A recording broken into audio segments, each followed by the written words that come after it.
Good afternoon. So I'm here with a new revolver from Pellets. This is the Schofield Silver. I already have the battle finish one with the actual fake wooden grips. Really nice revolver. It's smooth bore all the way down, 4.5mm. I'll show you the actual information on the front of the box. Okay. It does say it's a rifle barrel. We'll come back to that. To a little bit of information. So I think it's called the Argent. So basically the actual revolver itself is almost identical, but there is differences, especially in the barrel department. So what's it come with? Obviously quite a nice manual. These are nice coloured pictures in these. See from the decent colour picture, tells you everything you need to know about it. Yeah, it also comes with a little marketing booklet, tells you about different pistols that they do. I've got quite a few of those now. So let's move on. So this is the Schofield 6" Silver. Now, we'll go from the back first. So you've got these fake ivory grips, and obviously you just pop the side off, like so. Your CO2 goes in there. You've got your Allen key built into the thing. You unscrew that. Always pop a bit of Pelgon oil on the CO2, pop it in. Half a turn is normally to pierce it, don't over tighten them. Pop it back in like that, lock it in, really nice and solid.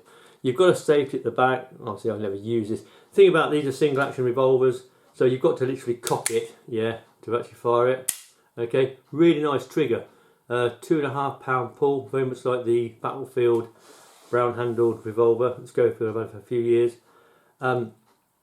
Sighting wise, the rear sight is built into the actual brake that breaks the actual revolver open, and you've got like a silver front sight.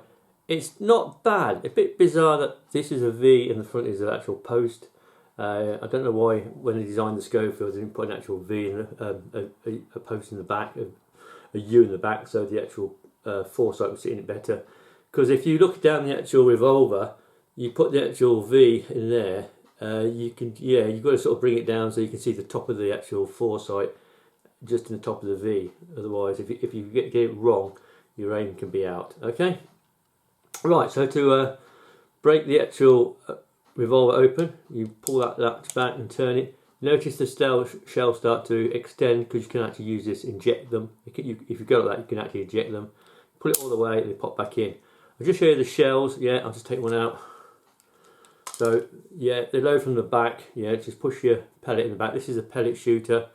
A bit more than that shortly. So you could use BBs, I suppose, because but this has got a partially rifle barrel. So I'm going to come back to that.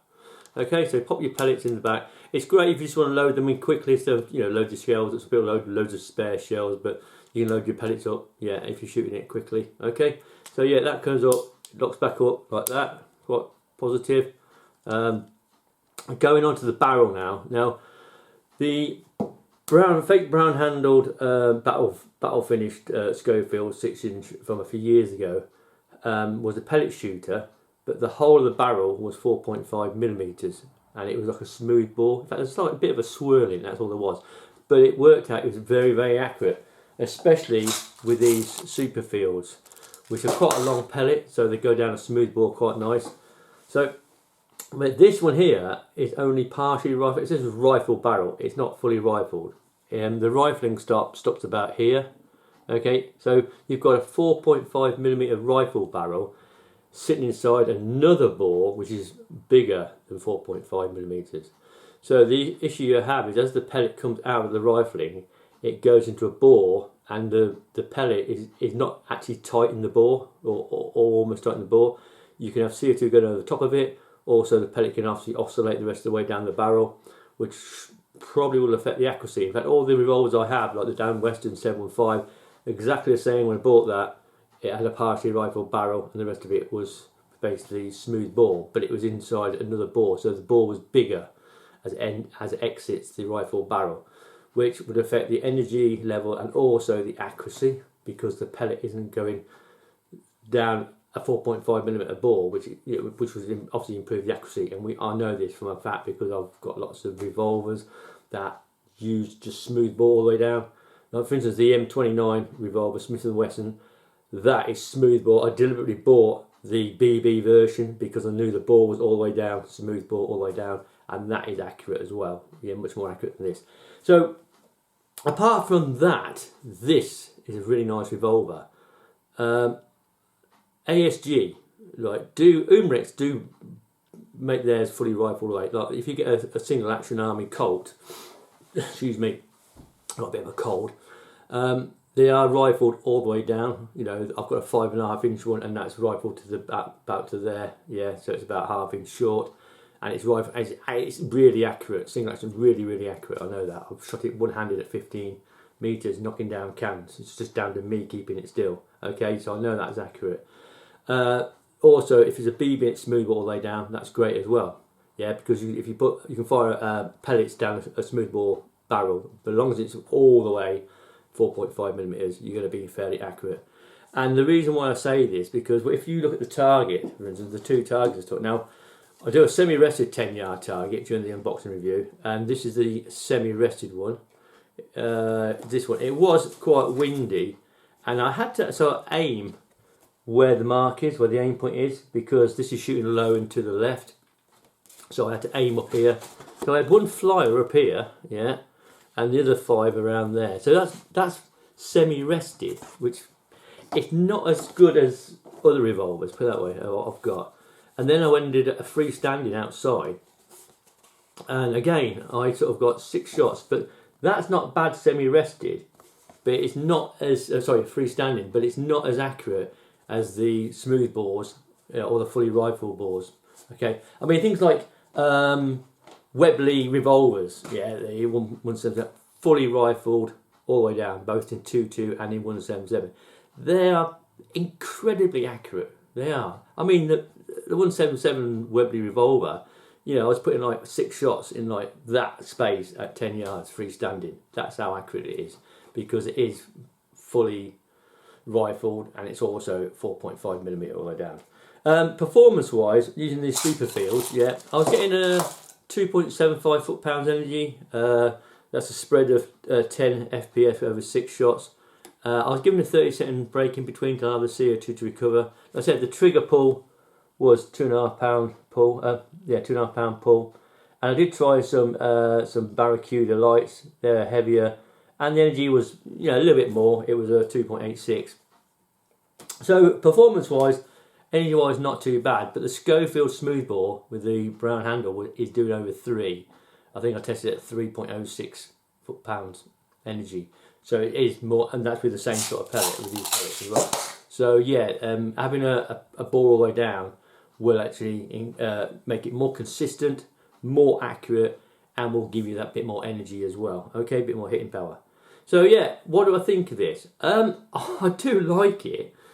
I just find it a bit annoying that every time you buy they advertise as a rifle barrel or a pellet shooter, the actual barrel is not 4.5 millimeter all the way down. Yeah, it is annoying. I mean, the cost of actually having a barrel, yeah, that goes from there to there, rifled or even smoothbore all the way down is negligible, considering these are a lot of money to buy anyhow if you buy them full price. How it works, yeah, it works really smoothly. Like I said, obviously you can decock this as well. Yeah, hold the hammer back. Yeah, just pull the trigger, let it forward. Okay, single action obviously, so you have to pull it back to rotate the cylinder. The trigger, really nice. There's a little bit of play. Almost identical to the Schofield brown handle Schofield I have. I'm going to do a back-to-back as well. I'm going to prove this point. I'm going to do a semi-rested back-to-back shoot with that one and this one. And I've already proved it, I think, in the past, in videos in the past, where I've fired the Down Western 715 semi-rested against other revolvers that have full length 4.5mm bores, and there is a notable difference, because the problem is like I said before, as the pellet leaves that rifle barrel, it's no longer 4.5mm bore. And I don't know what the actual bore is. I must measure it, maybe put it in the notes, measure what the bore is. But that pellet can oscillate. Don't forget you've got CO2 behind it. As it leaves the actual 4.5mm bore, it's got CO2 pushing it down that barrel, and it leaves that barrel, and that CO2 will go try and force its way past the pellet. The pellet will probably lose some energy, but also the CO2 will try to go around it because it's no longer properly sealed, and it can actually cause the pellet to oscillate, which might be a reason why you get the occasional flyer. Yeah, and I've been getting occasional flyer. Build quality wise, apart from the barrel, yeah, really nice. lovely finish, very weighty, nicely balanced. Yeah, lovely bit of etching got it. So yeah, I know this is going to be a bit of a long-winded unboxing review, but yeah, it's important to what I do now. If I go into an RFD and look at buying a rifle barrel revolver or a pistol even, I'll try and open it up and have a look down the barrel, especially with revolvers, pretty easy to do, and just check where the bore finishes, yeah, and see where the actual rifle barrel finishes. Especially if you look at the end, you can see where the actual 4.5mm barrel ends. And if it's a long way down, I tend to do it. Well, hold on a minute. I think I'll just get the BB version and change the shells, because at least it'll fly better down the whole length of that 4.5mm. So yeah, I hope you have a great weekend, and thanks for watching.